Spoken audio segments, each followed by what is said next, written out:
Hello there and a very warm welcome. This is viewer exclusive on Viewer Television. Female genital mutilation is a practice worldwide, but Nigeria has seen the most cases in the world. But in recent years, we have witnessed a remarkable decline in this practice. But the goal is to see that we come to zero practice of this heinous act on human and the girl child. Today, I'll be speaking with a very passionate advocate against the female genital mutilation, and you'll meet my guest right after the break. My name is Chinonso Chekwes. Join me again.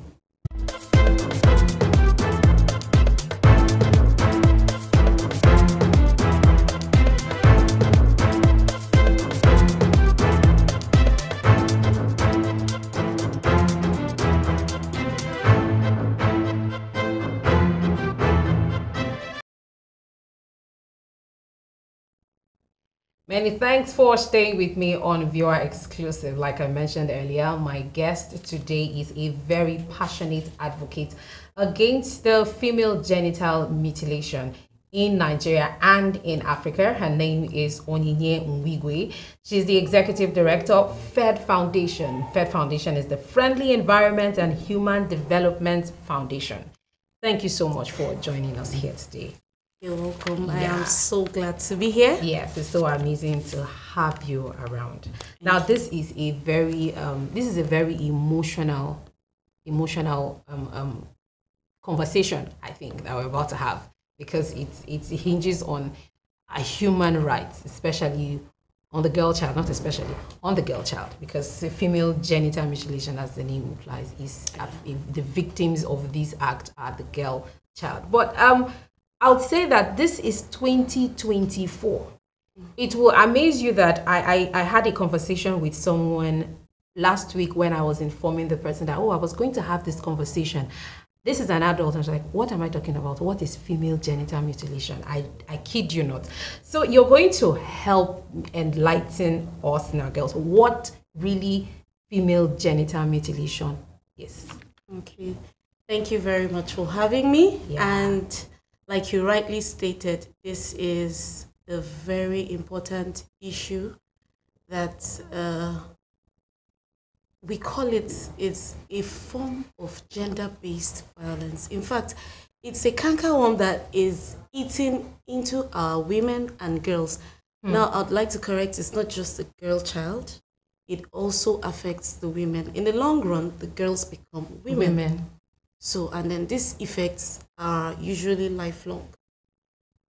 So, first of all, I would like to say, I would explain this whole concept. FGM, for short, but we call it female genital mutilation or cutting. It entails the cutting or mutilation in what? Change in shape of the genitals of a girl child or a female women without any age restrictions though. So, okay. Yeah. So, and people ask, why must there be any change? Why should there be any change in the first place? Because, I mean, you had a baby and the baby is a female, comes out, you know, bearing the female genitals. Yes. So why should we alter it? Where should there be a change? That is where this female genital mutilation comes in. So then why is this practiced? People have several reasons why they practice it. It's a very harmful practice, and it hinges on from socio-cultural reasons. It can go as far as saying traditions. Some people say they are doing it based on the health implications. There are several reasons. Some people do it because their ancestors did it, so they feel it is right. We should For them go to on. do it. Yeah. All right. So are there different forms or different types of this? Because you said one is mutilation, that is the changing of shape. One is the actual cutting. Are there different types of this? There are various types of female genital mutilation, and these differences are also found in different parts of the world. Some people practice a certain type, while other cultures practice a certain type. At the end of the day, it still changes the genitals of a female. So we grouped all of them under the female genital mutilation, while they still bear different forms. And they all have different effects. Some are very dangerous, some are things that we feel can be reversed. Yeah, cases that can be reversed. All right. So I'm getting the sense that we now have people who do this. People who I don't want to call them trained, but that's the concern now. The people who cut, I know you call them cutters, right? Are they trained? Do they have any, or they just practice and they just do? Because I'm concerned about whether they understand human anatomy and all of that, because they just come and they just call. What is the hygiene? What instruments do they use? Yes. I know that there's a lot of secrecy in this, but has investigation shown us what goes on the background of this? Basically, we don't just call them cutters. We also call them traditional birth attendants, because this happens mainly in rural areas, these communities where civilization hasn't taken over yet, but the traditional birth attendants handle this. Once a woman gives birth and it's a baby girl, a female, it happens mostly in these communities that see it as a tradition. These women do it immediately. They do this act. So, in fact, most of these traditional birth attendants, it's a profession for them. Let me use the word profession, because this is where they base their livelihood. And then some of them pass it from one generation to the other. Like they'll tell you, we are a family of cutters. So it transcends from one generation to another. Everybody, like, you were born into it. I learned it from my grandmother, from my grandparents. My auntie is a cutter. So they do it for business. They do it as tradition. Okay. So, and it's not like their family is born. It's not like they cut for the family, but they cut as a family. So they're cutting for other families to bring their girl child. And at what age do we see people bring their children for this? What age to what age is it most common? Now, for the age, most people do it at birth. Okay. Now, if there are reasons why a child was sick and couldn't go through the process at the time of birth, while growing up, before the child becomes a teenager, the child goes through the same process. Through that. So, what does culture and the level of education have to play in this? Now, I would say that this is where we have our challenges. These are the challenges, these are the problems we have combating this particular menace. Because I would wonder why you would want to let your girl child go through this whole harmful process, this whole humiliating process. Like I told you, for us, it's violence meted out on a girl child and then a woman. So if a woman escapes this harmful process as a child, in some communities, before you get married, it's like a criteria. You have to go through it. You have to go through it. You have to go through this. So you're talking about at your adult age? Yes, now. even as adults. If it's a norm in that community which the woman got married into, the husband will persuade you. Your in-laws will persuade you. In fact, sometimes they pay so hugely for this. They pay so much money. They carry it out as traditional rites. You know, it's a thing of pride that the woman is being initiated into womanhood. Yeah. So if you escaped it as a child and you're getting married to a man in a community where this is prevalent, you are entitled to. You say people pay hugely for this, because that has given answer to the next question I was going to ask you. If there was any, maybe the economic status of a family or anything is part of what will make this to happen, where it is most prevalent in terms of economic status of a family or a people. I mean, the truth is, these people see it as a form of making money. Most of them don't take up any other jobs. That's the problem. And you know, it's very difficult to cut somebody out of a job which the person is doing and making money from. We are on this other side trying to combat it, trying to fight it. Someone else there who is making money out of this harmful practice is not willing to let go. Trying to telling them if we're giving you reasons why you shouldn't get into it. Somebody on the other side is telling you, I mean, we've been doing it. We have our parents. We have nothing happened to them. nothing happened to them, and this is our tradition. Why won't you do it? If not, discrimination comes. So they give you reasons why to do it. But we all know it's the selfish, in quotes. It's your selfish aim, because you're making money out of it. You don't want to be cut short. You can even tell them, okay, why don't you try something else? Why don't you go into petty businesses? Why don't you try farming? Some of them will accept, and after a few months, they go back to it because, I mean, it's a business that is booming in that community. I say it's booming, so a lot of people, you've called it a harmful practice. So before we go on a break, what are some of the dangers that the women who are victims of this have to go through? What are they exposed to? Okay. In the short term, in the long term, what dangers are they exposed to? Firstly, cutting off a child's genital at that age is traumatizing.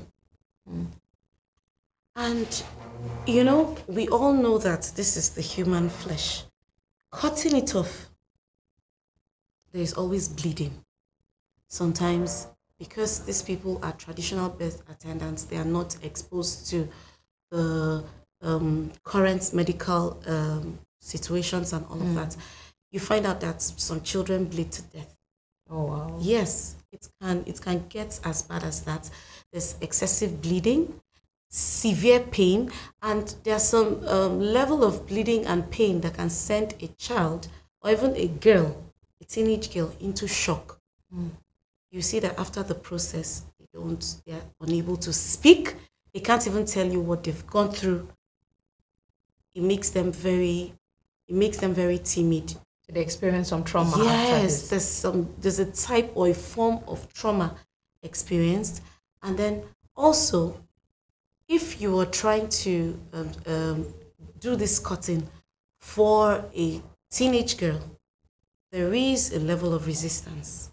So what they do, the family of the cutters, what they do is they have some people who hold down this girl child. You see why I said it is a forced harmful practice. They hold down this child, opening the legs of the child while the cutting process goes on. Now, in their bid to make sure the child is still and trying to, sometimes they break the pelvic bones. They break your the femur, or, you know, the thigh bone. There are so many risks. And we all know that these practices are done by traditionalists most times. So there is no, we don't see any window for any form of sterilization and all of that. So it gives rise to infections. Immediate infections. Now we're talking about the short-term consequences, because immediately a wound is unable to heal. You know that it's been infected, and they don't even know the right things to do. And some people don't use equipment to cut. Some of them use concoctions. They begin to pour it into the genitals of the child. So these concoctions, you don't even know what it was made from. Sometimes they're made from herbs and some other things. So it gives rise to infection. Then in the long-term consequences, talk about reinfection. It comes, it goes, it comes, it goes. It's still there. Then again, when the child matures into a woman, she finds it difficult to have proper sexual relations, sexual intercourse. So painful. Penetration is painful. They get scared. This is where you find ladies, women who are not even willing to have sex because of the pain they are looking forward to going through. Then again, there are some urinary tract infections that can come from that. Sometimes it affects your bladder because they do a lot of, some of these cutters go as deep as into the genitals, very deep. To cut off. And then sometimes they seal it, they open it, they seal it. So keep the frequency, the frequency disturbance of that place. With crude materials, of course. There is no healing process. Infections are there. In the long run, even as adults, this is what they go through. So the consequences are enormous. It's huge. And it's, I would say, it's tailored to a child because this cutter can do a child's own differently. Another person can do it. So your consequences might differ from what another person. In the long run, it affects them. Even during childbirth, some people have issues conceiving. They're not able to conceive.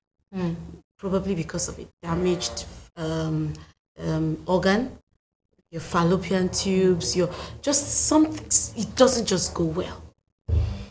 All right, would like to know where this is most prevalent, especially in terms of religion and religion and region also in Nigeria. But let's keep that to thought. We'll come back right after the break and get that answer. Stay with us.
Many thanks for staying with us here on Viewer Television, and you're still watching a Viewer Exclusive. And I'm still in conversation with Onyinye Nwigwe, the Executive Director of Fed Foundation.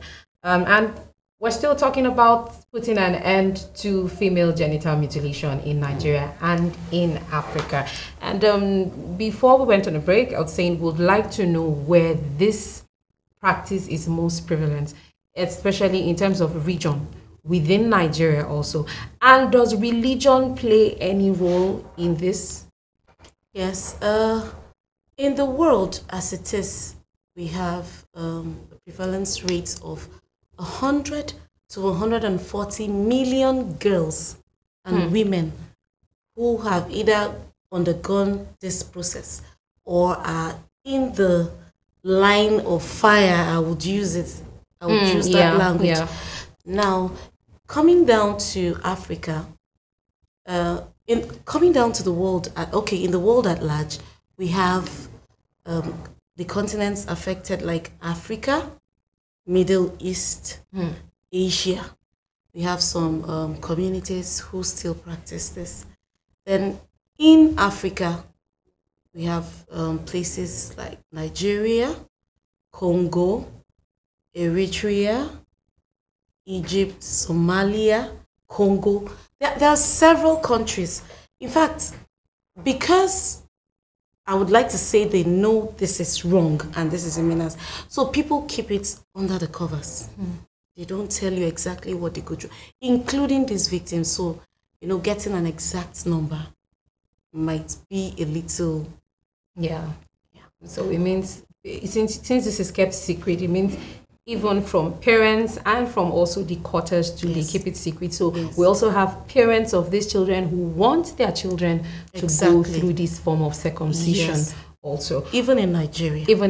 Like in Nigeria, we have the prevalence rate is highest in 5 states.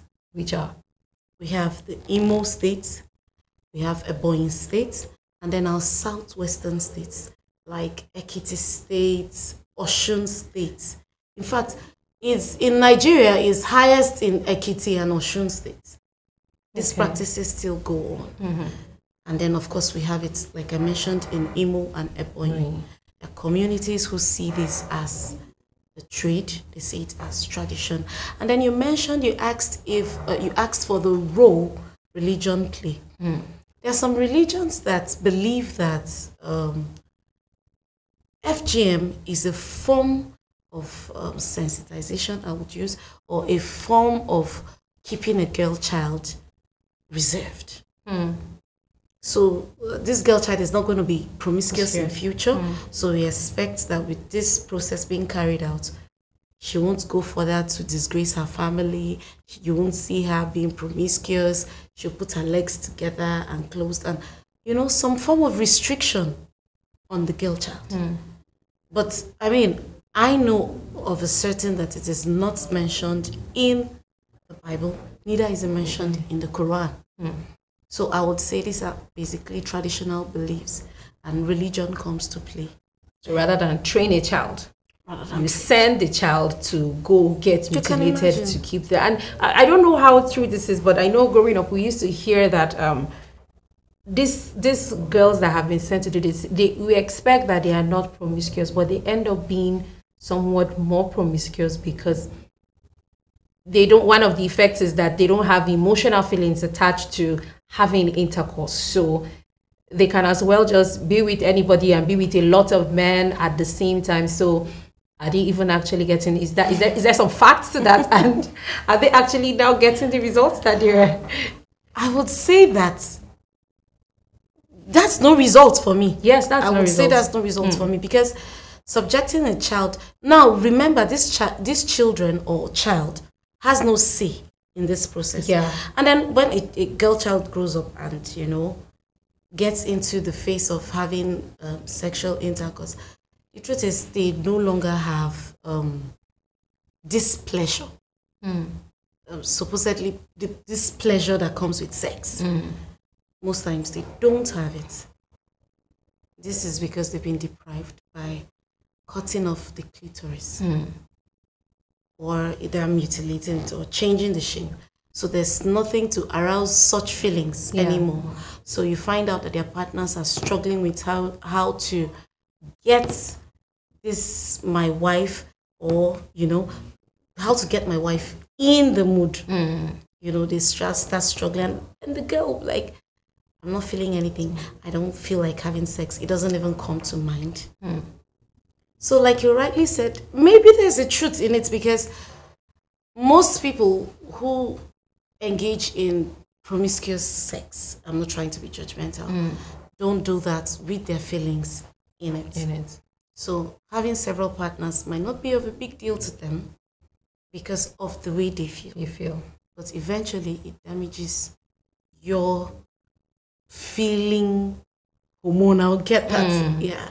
That's such a heinous act against humanity.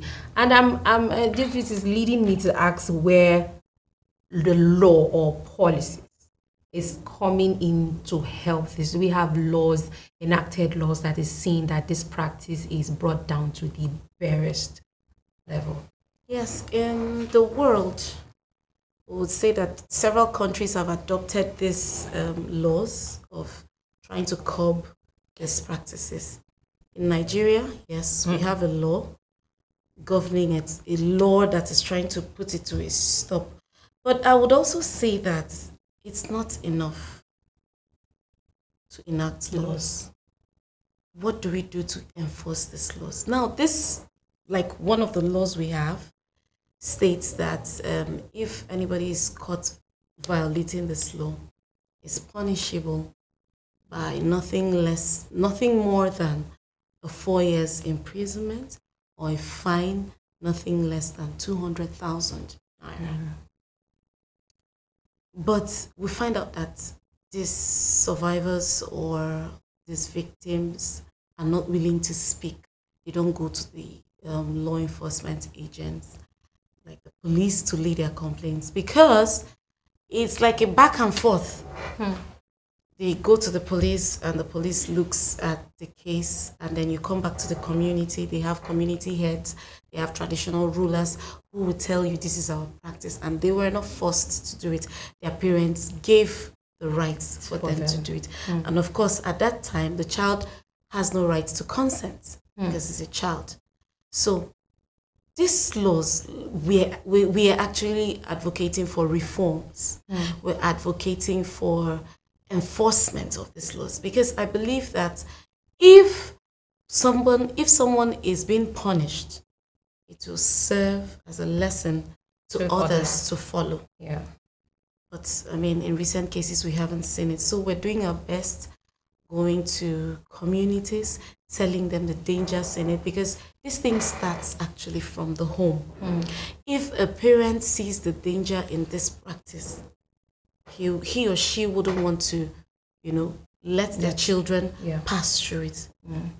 So, and if the child is forced, maybe by tradition, to go through it, if a parent goes to a law enforcement agent and says, I didn't give my consent and yet these people did this, then you have a case. Do we have those kind of cases where we just have people in the community go around and say, well, these girls are of this certain age and they should come out and do this? Have we witnessed any of sorts? We ask them, for our organization, we go to these communities, we ask them to speak up. Okay. They are silent. They are silent, and then they are ashamed. They are afraid of discrimination. Because at the end of the day, you're not bringing them out of that community. They are still there. These are people they get to interact with daily. So they don't want to interface with any form of discrimination. So rather than go through what they probably will go through after you have gone, they'd rather be quiet. So talk to us about your organization and the progress you have seen so far in trying to bring the whole female genital mutilation cases to zero. Like we're not leaving that point, because we need to see that this act is brought to naught. So talk to us about the progress that you have gone through, and then what you're doing in terms of advocacy and the rest, and how we can be a part of it too.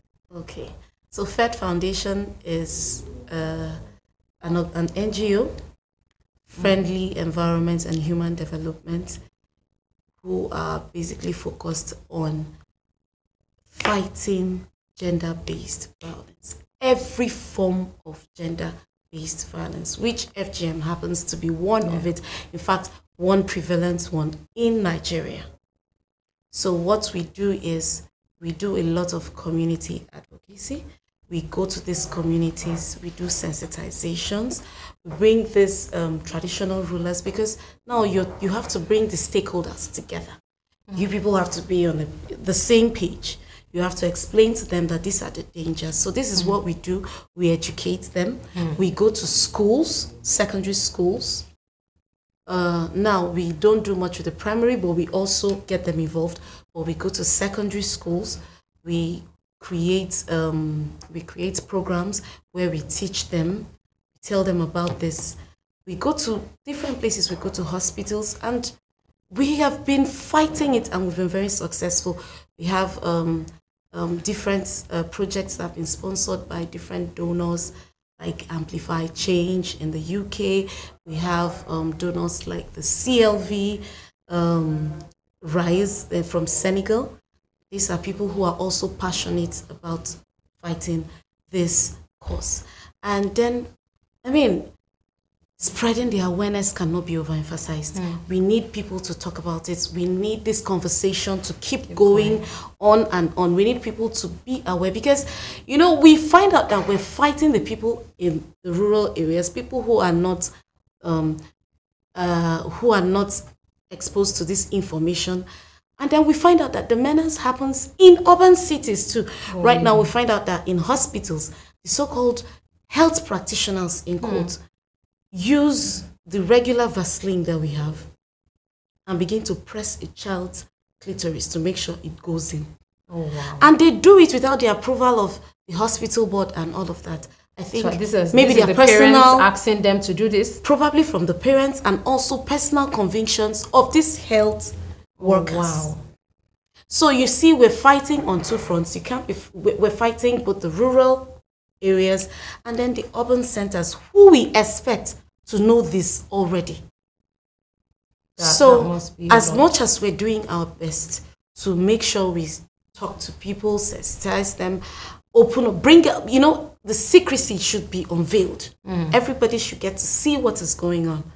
So we're doing our best, and we hope that come many years to come, 2030 and beyond, that this menace, these practices keeps seeing a decline. Keeps seeing a decline, yes. Yeah. So I know I asked you how we individually, even if we're not part of your organization, can help to bring this down. And we'll also like to know about the care that we can give to the victims of this, because we expect that they're traumatized, how all of us can give care to these people. But we'll continue on that when we come back after the break while we're rounding up. Yes, go on a quick break. Viewer exclusive, we'll be right back.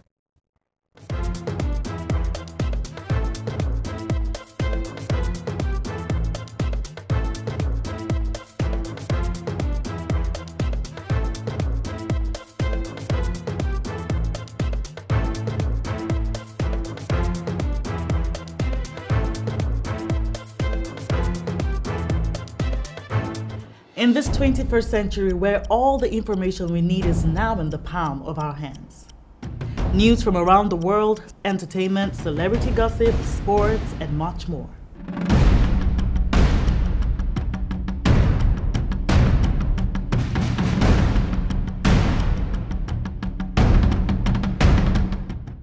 The only thing that you need is the right source.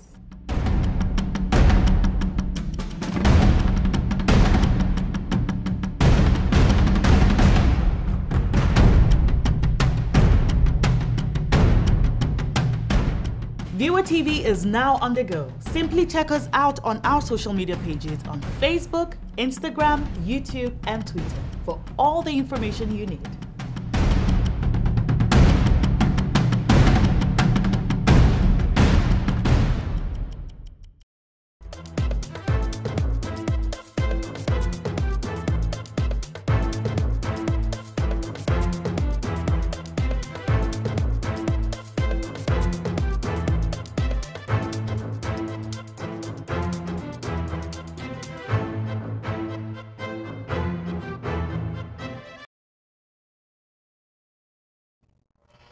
Yes, you're still watching Viewer Exclusive here on Viewer Television. We're still talking about putting an end to female genital mutilation, a very heinous act, and we're being exposed to a lot that happens in secrecy in this act. Yes, and I'm still in conversation with Onyinye Wigwe, the Executive Director of Fed Foundation. So before we went on the break, I was asking how we can be a part of putting an end to this. I'm talking individually now. on our own, how can we, you know, see something and know that, okay, we're still even protected when we see these things happen? Yes, like I said, awareness is the key. Talk to someone, let someone talk to someone. The conversation has to keep going on and on. In your families, if you find out that your community practices this, be a voice. Lend your voice. Let people hear you speak about it. If a friend comes up to you and says, I want this, I want that, you tell them, educate them on the dangers, associated with this practice. And of course, as a media outlet, you can help us by spreading the word. We cannot do this alone. Everyone has to be involved, all hands on deck. Everybody has to speak for these girls, for these women, because in the long run, when they are affected, it in turn affects the men. Oh, so it's not just on the women.